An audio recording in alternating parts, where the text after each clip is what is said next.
Pourquoi j'ai investi dans une petite ville? Donc ça, c'est la question à laquelle Stéphane il va nous répondre parce que on discutait là tout à l'heure ensemble et il me disait encore aujourd'hui pourquoi il a vraiment investi. Donc c'est l'histoire de Stéphane. Donc bonjour à tous, c'est Alex Ferreira et dans cette vidéo, je suis venu voir un de mes anciens élèves à laquelle il y a quelques mois en arrière, et il se posait la question de pourquoi investir dans une petite ville. Il mettait des doutes par rapport à ça parce qu'il n'y croyait pas tellement. Et après, on a regardé ça, on a fait une étude et je lui ai montré un petit peu c'était quoi l'intérêt d'investir dans cette petite ville qu'on est aujourd'hui là, qu'on est très bien.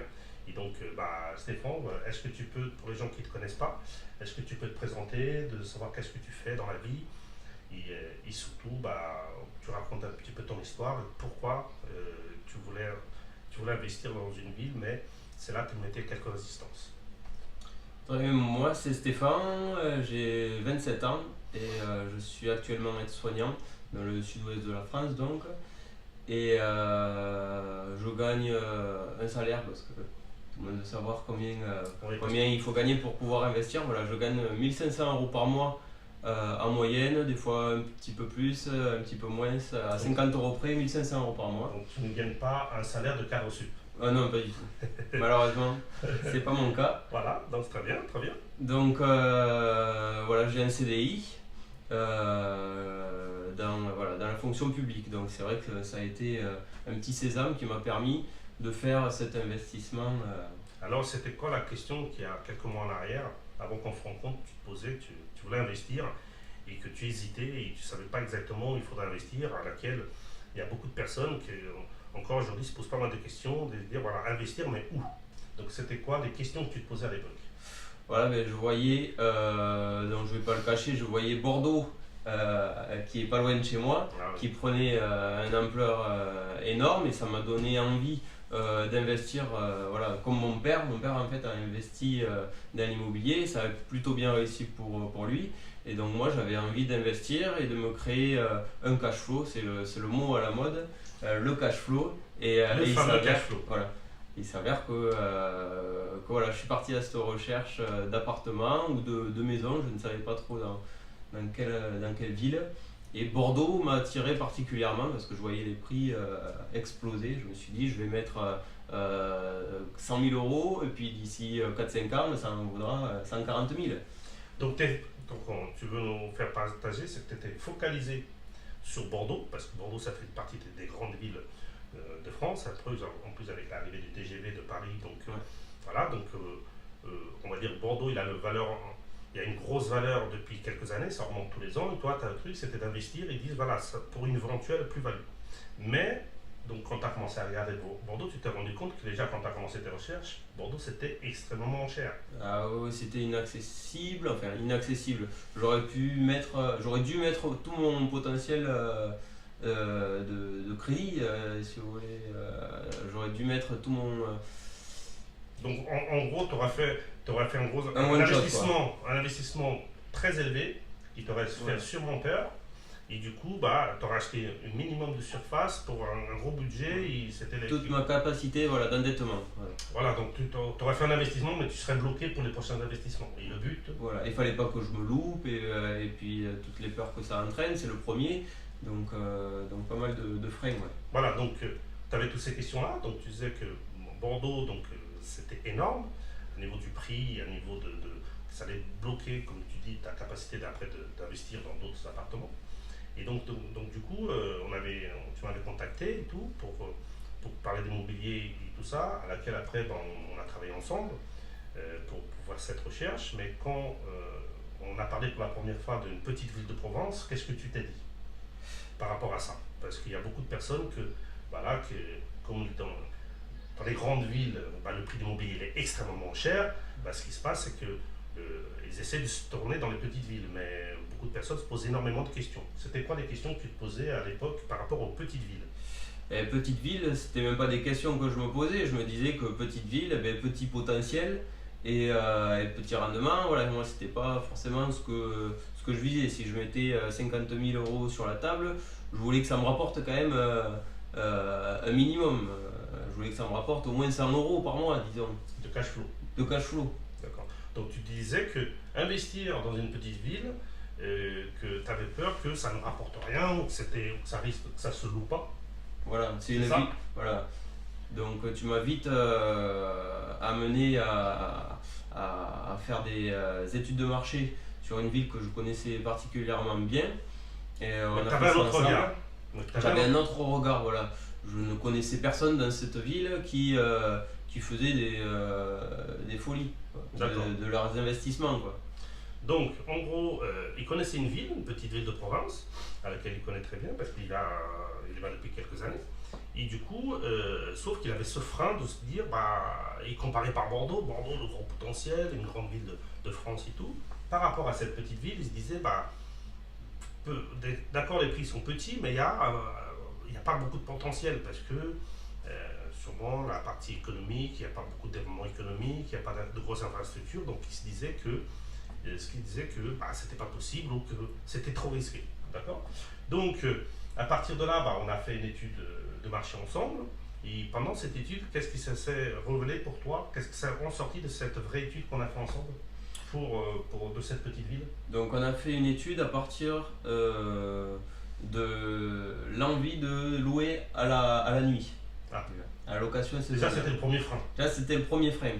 Et donc, moi, quand tu m'as parlé de louer à la nuit un appartement dans une petite ville de moins de 20 000 habitants que je connais très bien et dans laquelle je sais que ça ne se fait pas, Pour l'instant, pas beaucoup. voilà, pour l'instant, pas beaucoup. C'est pour ça qu'on se tait sur le nom de la ville. Bien, il veut Je ne garder veux pas parce non que plus avoir. maintenant qu'il a fait son étude, il voit que ça marche. Bah, bon, bien évidemment, il ne veut pas dévoiler cette ville, Voilà. ville de Provence. Voilà. Donc, quand tu m'as parlé de cette ville qui n'a pas d'attractivité, il n'y a pas de parc d'attractions, il n'y a pas de. Enfin voilà, c'est 20 000 habitants, une petite ville tranquille. Comme l'accent le permet, ouais. Tranquille, Voilà. du sud. Tranquille. Ça ne trompe pas. Vas-y, excuse-moi de te couper. Et donc voilà, je ne voyais pas pourquoi les gens pouvaient venir dans cette ville, les gens étrangers de Paris, de Nantes, et or aujourd'hui il s'avère que en effet des gens viennent de partout en France dans cette ville Avec pour des une demandes. semaine, voilà. Il demande plusieurs différentes. Parce que ce qu'il faut savoir, c'est que Stéphane, l'idée reçue qu'il avait par rapport à une petite ville, c'est parce qu'il liait la location courte durée au tourisme, location de tourisme. Sauf que la location courte durée, c'est pas que la location de tourisme. Pourquoi? Parce qu'il se disait, donc dit ici qu'il n'y a pas beaucoup de tourisme, pas de station, pas de musée, pas de ce genre de choses. Donc il s'est dit, bah, il ne va pas avoir des personnes qui vont venir visiter la région, encore moins en hiver. Donc je vais rester un appartement qui va être quasiment tout le temps vide ou 2 tiers du temps vide.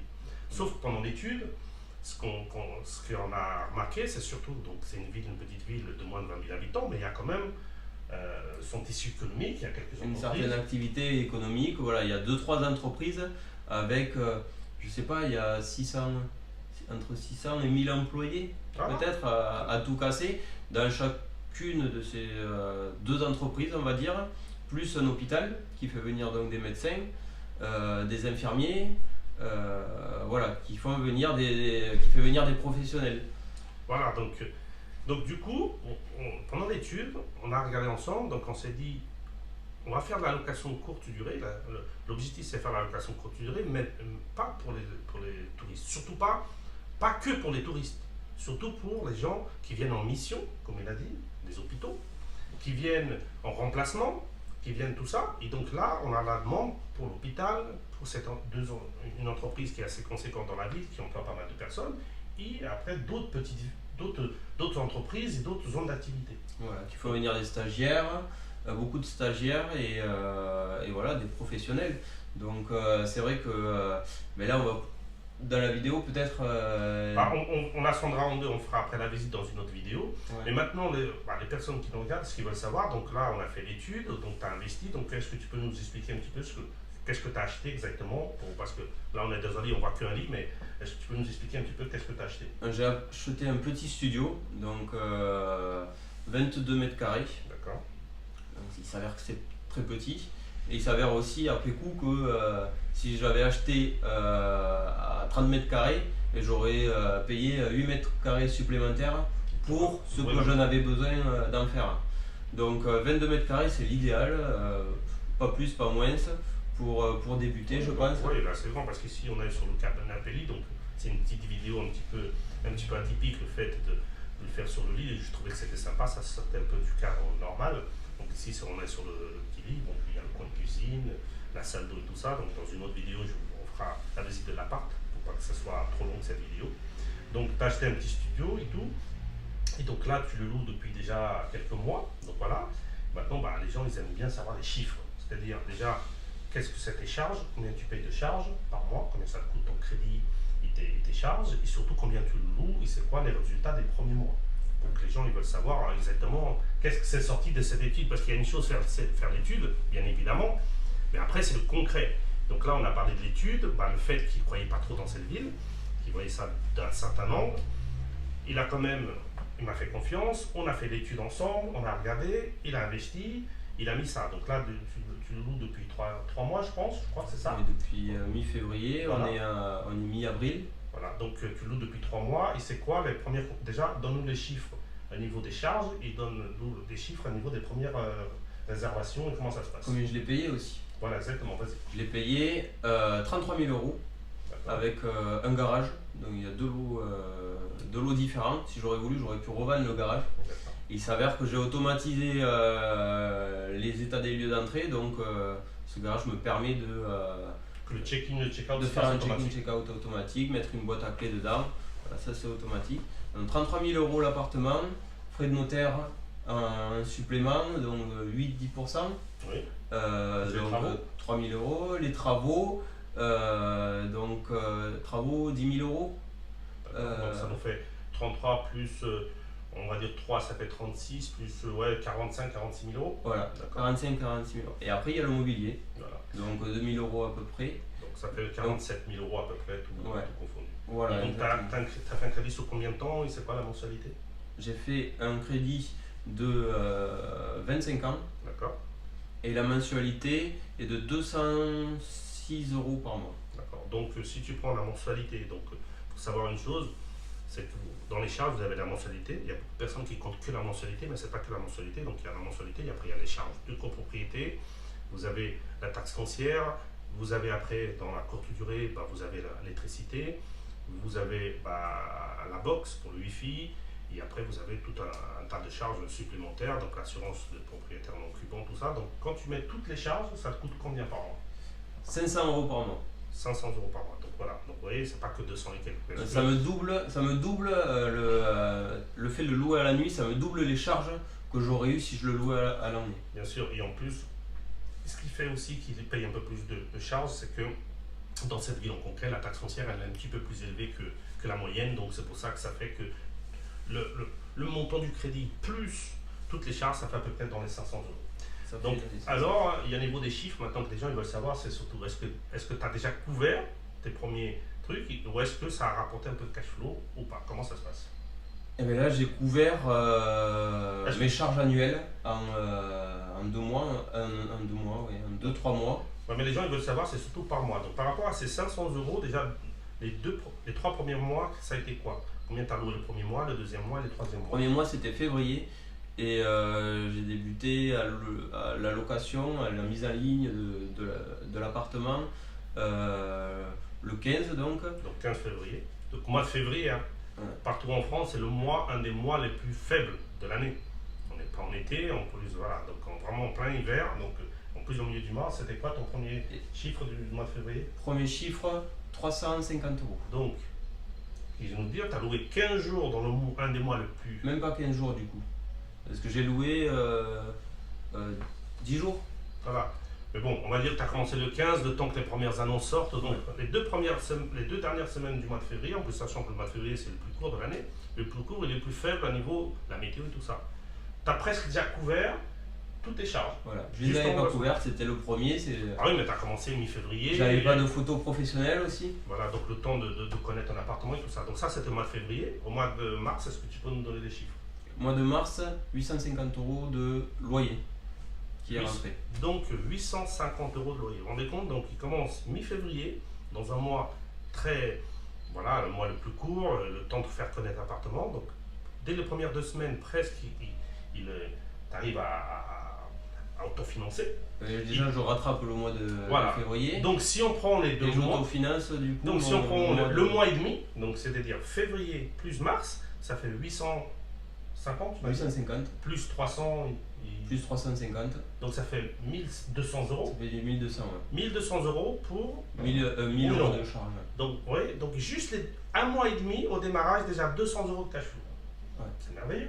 Et maintenant, bah là, on est au mois d'avril, donc là, on n'a pas fini le mois, mais les prévisions de loyer, c'est combien ce mois d'avril? Avril, on a fait le calcul hier soir. D'accord. Avril, 1000 euros 1000 euros. de loyer.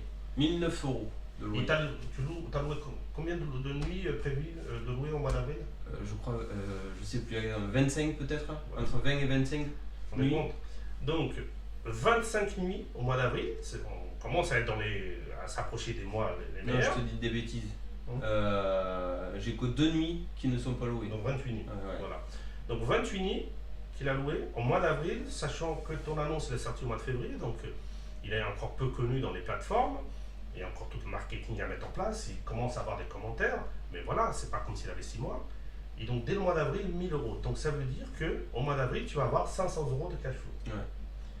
C'était quoi ton objectif à la base à niveau du cash flow? Est-ce que tu t'étais fixé un objectif, dit voilà, ça serait bien l'idéal, ce serait d'avoir dans mon premier investissement tant de cash flow?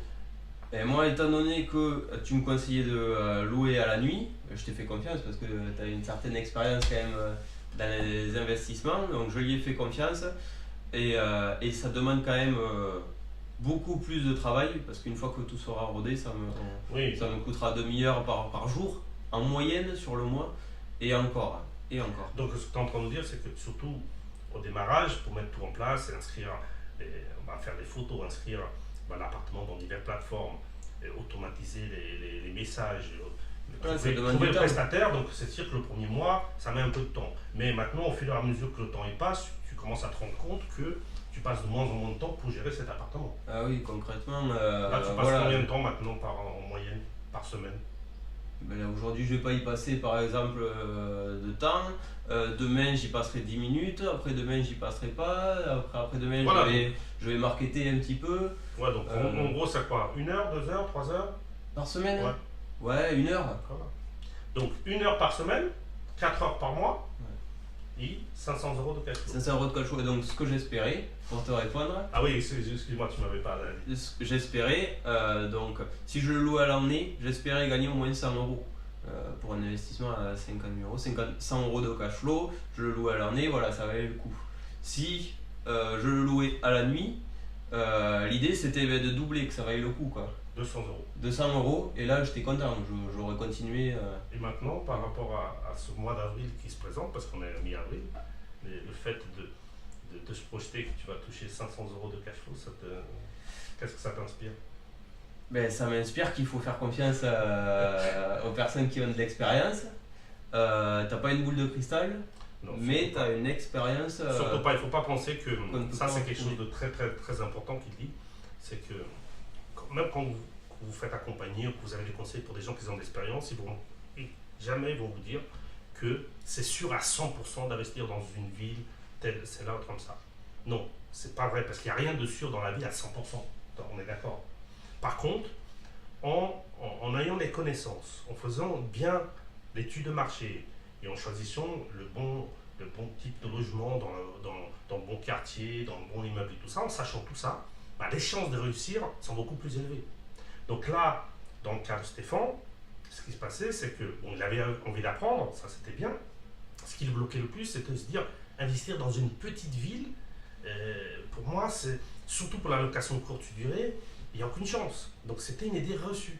Et il y a beaucoup de personnes qui se disent, comme toi, que le fait d'investir dans une petite ville, parce que souvent des gens, ils sont loin dans des grandes villes, ils disent autour de chez eux, ils ne peuvent pas investir dans la petite ville. Bien sûr, il y a tellement de petites villes dans la typologie, celle que tu as investie, que les gens, des fois, ils ont un potentiel énorme à côté de chez eux, ils ne se rendent même pas compte, parce qu'ils sont focalisés par les grandes villes. Oui, parce qu'on baigne dedans, on connaît personne qui ne fait ça, et donc on n'y voit pas l'intérêt, on voit toujours chez le voisin, si tu veux. On voit toujours mieux chez le voisin. Donc voilà. moi c'était Bordeaux, il s'avère que c'était chez moi, Bordeaux, Et j'aurais investi à Bordeaux. Et en sachant que si tu aurais fait la courte durée à Bordeaux, vous savez très bien que maintenant, les mairies ont commencé à bloquer de plus en plus les locations de courte durée dans les grandes villes, et ce qui n'est pas du tout le cas dans la petite ville. Et en plus, ce qui est sorti de l'étude, c'est que dans la ville où tu as commencé à investir, donc c'est-à-dire qu'il y a très peu de locations de courte durée parce que la plupart des personnes, les investisseurs, se disent exactement la même chose que ce que disait Stéphane, qu'il n'y a pas de potentiel. Donc du coup, c'est quoi les prochains projets? Est-ce que tu as envie de réinvestir dans cette ville? C'est quoi par rapport à ces premiers résultats que tu as de ce premier appartement? C'est quoi les prochains projets? Prochain projet, j'aimerais acheter soit une maison de ville que je divise, mais là par contre il y a chantier. Ah oui, donc maintenant, c'est-à-dire qu'il passe du studio à carrément une maison de ville pour diviser en 2-3 appartements. Ouais, 2, 3, 4 appartements.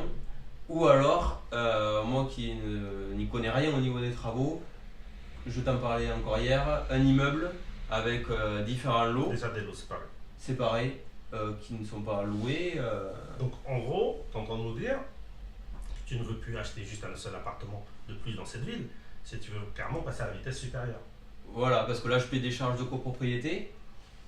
Ouais, comme ça, si tu achètes une maison. Et une maison, voilà, je suis tranquille, bien que voilà, dans cette ville, la taxe foncière est onéreuse, mais, ouais, mais bon, je m'y retrouve. Avec le potentiel de la ville. Donc maintenant, pour finir cette vidéo, à laquelle dans une prochaine vidéo, je ferai une petite visite de l'appart, comme ça vous allez voir un petit peu à quoi ça ressemble et comment il a fait ça de quelque chose de très beau. Qu'est-ce que tu peux nous dire aux personnes qui nous regardent et qui étaient comme toi il y a 9 mois à l'arrière et qui se disaient exactement la même chose? J'aimerais bien investir et faire du cash flow, sauf que dans la ville où je suis, c'est une grande ville, c'est très cher et j'aimerais bien investir dans une ville moins chère, sauf que j'ai peur d'aller investir dans une petite ville parce qu'il n'y a pas le potentiel. Qu'est-ce que tu peux, par rapport à ton expérience, par rapport à ce que tu disais il y a 9 mois en arrière, par rapport à l'expérience que tu as vécue et par rapport aux premiers résultats que tu as, qu'est-ce que tu peux leur dire et qu'est-ce que tu peux leur conseiller? Ben, un conseil, et je pense que, c'est pas pour me vanter, mais je pense que c'est un conseil précieux, c'est de pister les villes où il y a des hôtels. Il s'avère qu'au moins il y en a 4 ou 5 hôtels dans cette ville, dans ma ville. Et les villes où donc il y a des hôtels, donc il y a un marché.